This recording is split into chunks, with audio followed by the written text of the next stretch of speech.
Mingqian Liu.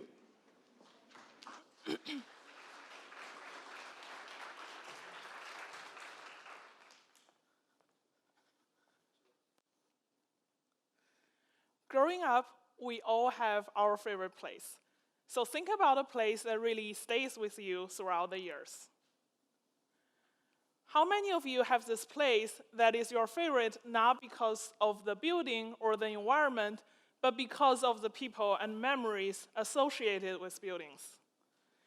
And I would argue that Aggieland would not be the same if without Aggies, our traditions and our proud memories.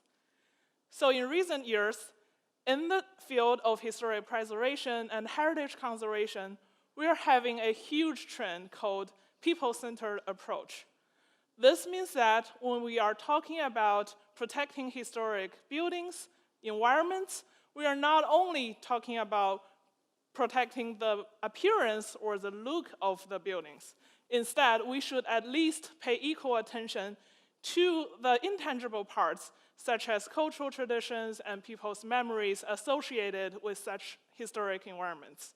So my research looks at public perceptions of historic preservation policies and practices in an 800-year-old historic residential neighborhood in the center of Beijing, China, called Dongsi.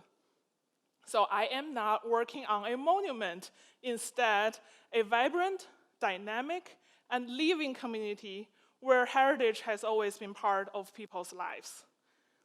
So by using participant observations, interviews, and a qualitative analysis on text materials, I am able to identify some gaps between government-led preservation initiatives and people's values and needs. So, for example, community residents are really concerned about preserving the sense of community and their cultural traditions, such as the New Year celebration, instead of only preserving the street facades.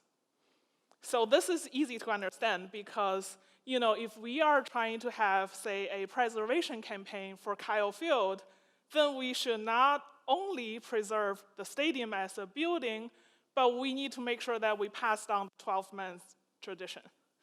So people-centered approach in historic preservation is very important because only by preserving the intangible aspects of our historic buildings, neighborhoods, and cities can we truly protect this kind of living heritage for our future generations.